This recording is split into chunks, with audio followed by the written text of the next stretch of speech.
ನಮಸ್ಕಾರ. ನಮ್ಮ ಪ್ರತಿಯೊಂದು ಕ್ಷಣ ಕೂಡ ನಾವು ಸಂತೋಷದಿಂದ ಕಳಿಬೇಕು ಅಂತಂದರೆ ಏನು ಮಾಡಬೇಕು ಅಂತಂದರೆ ತುಂಬ ಸುಲಭ. ಇದನ್ನು ನಾವು ಸ್ವಲ್ಪ ಅರ್ಥ ಮಾಡ್ಕೋಬೇಕು ಮತ್ತು ನಮ್ಮನ್ನು ನಾವು ಗಮನಿಸ್ತಾ ಇದ್ದರೆ ಮಾತ್ರ ನಾವು ಪ್ರತಿ ಕ್ಷಣನೂ ಕೂಡ ನಾವು ಎಂಜಾಯ್ ಮಾಡೋದಕ್ಕೆ ಸಾಧ್ಯ. ನಾವು ಯಾವುದೇ ಸ್ಥಿತಿನಲ್ಲಿರಲಿ, ಎಲ್ಲನೂ ಆಗಿದ್ದು ಒಳ್ಳೆಯದಕ್ಕೆ, ಆಗೋದು ಒಳ್ಳೆಯದಕ್ಕೆ, ಆಗ್ತಾ ಇರೋದು ಒಳ್ಳೆಯದಕ್ಕೆ ಅಂತ ಬಿಟ್ಟಿರ್ತಾರಲ್ಲ, ಹಾಗೆ ಎಲ್ಲರ ಜೀವನದಲ್ಲೂ ಕೂಡ ಅಷ್ಟೇ. ಎಲ್ಲನೂ ಕೂಡ ಒಳ್ಳೆಯದೇ ನಡೀತಾ ಇರುತ್ತೆ. ಆದರೂ ಕೂಡ ನಾವು ಸುಮ್ಮನೆ ಅನಾವಶ್ಯಕವಾಗಿ ಆತಂಕ ಪಡ್ತಾ ಇರ್ತೀವಿ. ಅದರಲ್ಲೂ ನಮ್ಮ ಹೆಣ್ಮಕ್ಳು ಮಾತು ತೊಗೊಂಡ್ಬಿಟ್ರೆ ಕೇಳೋದೇ ಬೇಡ. ಇವಾಗ ನಾವು ಯಾರ ಹತ್ರ, ನಮ್ಮ ಫ್ರೆಂಡ್ಸ್ ಹತ್ರ ಮಾತಾಡ್ತಾ ಇರಲಿ, ನೆರೆಹೊರೆಯವ್ರ ಹತ್ರ ಮಾತಾಡ್ತಾ ಇರಲಿ, ಒಂದು ಫಂಕ್ಷನಿಗೆ ಹೋಗ್ಬಿಟ್ಟು ನಮ್ಮ ರಿಲೇಷನ್ಸ್ ಹತ್ರ ಮಾತಾಡ್ತಾ ಇರಲಿ, ಯಾರ ಹತ್ರನೇ ಮಾತಾಡ್ತಾ ಇರಲಿ, ಮಾತಿಗೆ ಮಾತು ಬೀಳ್ತಾ ಫಸ್ಟ್ ಸ್ಟಾರ್ಟ್ ಆಗೋದೇನೋ ನೀವು ಚೆನ್ನಾಗಿದ್ದೀರಾ ಅಂತೇಳ್ಬಿಟ್ಟು ಕೇಳೋದು.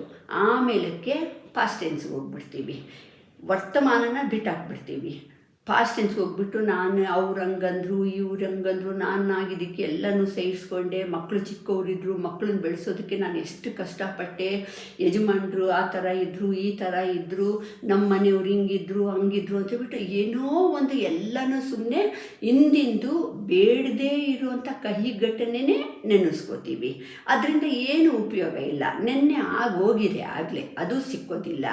ಆಗ್ಲಪ್ಪ ಈಗ ಹೆಂಗಿದ್ದೀರಾ ಅಂದರೆ, ಈಗ ದೇವ್ರ ದಯಿಂದ ನಾನು ಚೆನ್ನಾಗಿದ್ದೀನಪ್ಪ, ಮಕ್ಕಳೆಲ್ಲ ಒಂದು ಲೆವೆಲಿಗೆ ಬಂದಾಯಿತು, ಮಗಳು ಮದುವೆ ಮಾಡಿದೆ, ಮಗನ ಮದುವೆ ಮಾಡಿದೆ, ಮಗಳಿಗೊಂದು ಮಗು ಇದೆ, ಮಗುಂಗೊಂದು ಮಗು ಇದೆ, ಇಬ್ಬರು ಕೂಡ ಅಮೇರಿಕಾದಲ್ಲಿ ಸೆಟ್ ಆಗಿದ್ದಾರೆ, ಇಲ್ಲ ಅಂತಂದರೆ ಇಲ್ಲೇ ಒಳ್ಳೆ ಕೆಲಸದಲ್ಲಿದ್ದಾರೆ, ಮಗ ಸೊಸೆ ಕೆಲಸ ಮಾಡ್ತಾರೆ, ಮಗಳು ಅಳಿಯನು ಒಳ್ಳೆ ಕೆಲಸದಲ್ಲಿದ್ದಾರೆ, ಕೈ ತುಂಬ ಸಂಬಳ ಬರುತ್ತೆ, ನನಗೆ ಏನು ಕೊರತೆ ಇಲ್ಲ, ಯಜಮಾನರು ರಿಟೈರ್ಡ್ ಆಗಿದ್ದಾರೆ, ಸೋಷಿಯಲ್ ಸರ್ವಿಸು ಅದು ಇದು ಅಂತಬಿಟ್ಟು ಅವರು ಬ್ಯುಸಿಯಾಗಿರ್ತಾರೆ, ನಾನು ಹೀಗೆ ಭಜನೆ ಅಂತೆ ಯೋಗ ಅಂತೆ ಮಾಡಿಕೊಂಡು ನಾನು ಕೂಡ ಖುಷಿಯಾಗಿದ್ದೀನಿ ಅಂತೇಳ್ಬಿಟ್ಟು ಹೇಳ್ತಾರೆ. ಇದನ್ನು ಫಸ್ಟೇ ಹೇಳೋದು ತಾನೇ. ವರ್ತಮಾನದಲ್ಲಿ ಖುಷಿಯಾಗಿರೋದನ್ನು ನೆನೆಸ್ಕೊಳ್ಳೋದೇ ಇಲ್ಲ ನಾವು ಯಾರು ಕೂಡ. ಹಿಂದೆ ನಾವು ಏನು ಕಷ್ಟಪಟ್ಟಿದ್ವಿ ಅನ್ನೋದನ್ನೇ ನೆನೆಸ್ಕೋತಾ ಹೋಗ್ತೀವಿ. ಅದರಿಂದ ಏನು ಲಾಭ? ನಾವು ಇವತ್ತಿನ ದಿನ ಯಾವ ರೀತಿ ಇದ್ದೀವಿ ಅಂತೇಳ್ಬಿಟ್ಟು ನೆನೆಸ್ಕೊಂಡ್ರೆ ಸಾಕು, ನೆಮ್ಮದಿ ಅನ್ನೋದು ಸಿಕ್ಕುತ್ತೆ, ಖುಷಿ ಅನ್ನೋದು ಸಿಕ್ಕುತ್ತೆ, ಉತ್ಸಾಹ ಅನ್ನೋದು ಜಾಸ್ತಿ ಆಗುತ್ತೆ. ಅದೇ ನೆನ್ನೆಯ ಕಹಿ ಘಟನೆ ಯಾಕೆ? ಎಲ್ಲರ ಜೀವನದಲ್ಲೂ ಕೂಡ ಒಂದಲ್ಲ ಒಂದು ಕತೆ ಅನ್ನೋದು ಇದ್ದೇ ಇರುತ್ತೆ. ಯಾರು ಕೂಡ ದಾಟ್ಬಿಟ್ಟು ಈ ಲೆವೆಲಿಗೆ ಬರೋದಿಲ್ಲ. ನೆನ್ನೆ ಆ ರೀತಿ ಕಳೆದಿದ್ದಕ್ಕೆ ನಾವು ಈ ರೀತಿ ಇವತ್ತಿನ ದಿನ ಇರೋದು.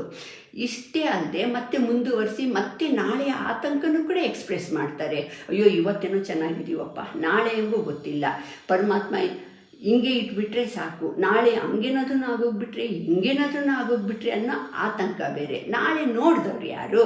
ನೆನ್ನೆ ಬರೋದಿಲ್ಲ, ನಾಳೆ ಕಂಡವ್ರಿಲ್ಲ. ಇವತ್ತು ಮಾತ್ರ ನಮ್ಮ ಕೈಯಲ್ಲಿರುತ್ತೆ. ಇವತ್ತು ನಮಗೆ ದೇವ್ರು ಹೆಂಗಿಟ್ಟಿದ್ದಾನೋ ಅದರಲ್ಲಿ ನಾವು ಖುಷಿಯಾಗಿರ್ಬೋದು, ಆತಂಕ ಪಡದೇ ಇರ್ಬೋದು. ಅದ್ರ ಸಲುವಾಗಿ ನಾವು ಸ್ವಲ್ಪ ಬದಲಾವಣೆಗಳನ್ನ ನಾವು ಮಾಡಿಕೊಳ್ಳೇಬೇಕು.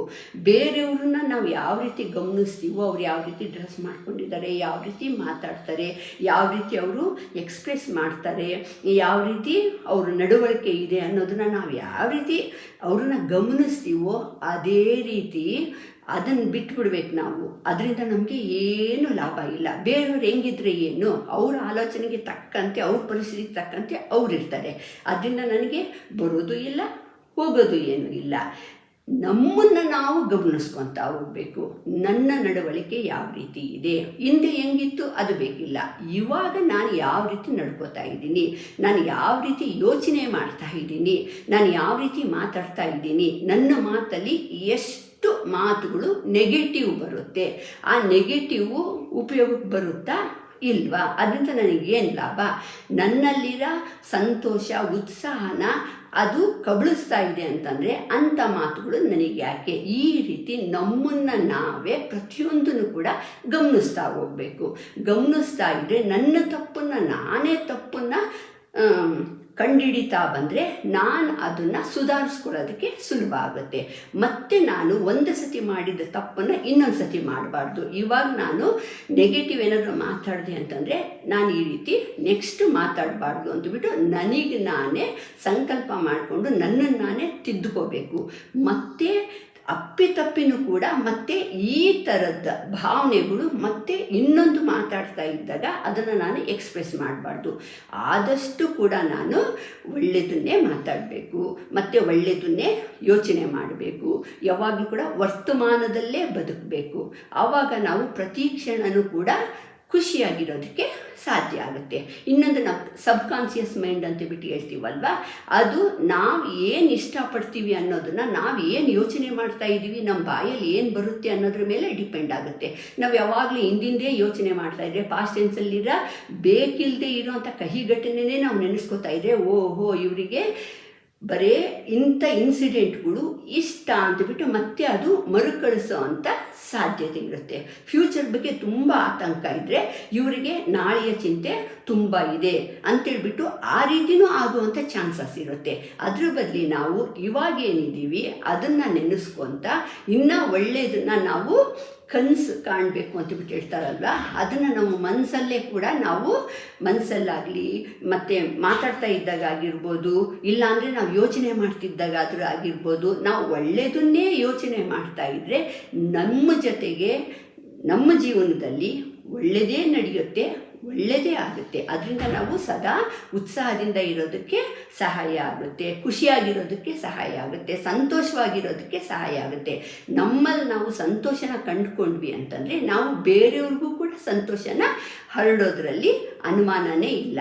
ಅದರ ಸಲುವಾಗಿ ನಾವು ಯಾವಾಗಲೂ ಕೂಡ ಒಳ್ಳೆಯದನ್ನೇ ಚಿಂತೆ ಮಾಡೋಣ, ಒಳ್ಳೆ ಬದುಕನ್ನು ಬದುಕೋಣ, ನಮ್ಮ ಸುತ್ತಮುತ್ತ ಸಂತೋಷನ ಹರಡೋಣ, ಆರೋಗ್ಯವಾಗಿರೋಣ ಅಂತ ಬಿಟ್ಟು ಹೇಳ್ತಾ ಇದ್ದೀನಿ. ನಮಸ್ತೆ.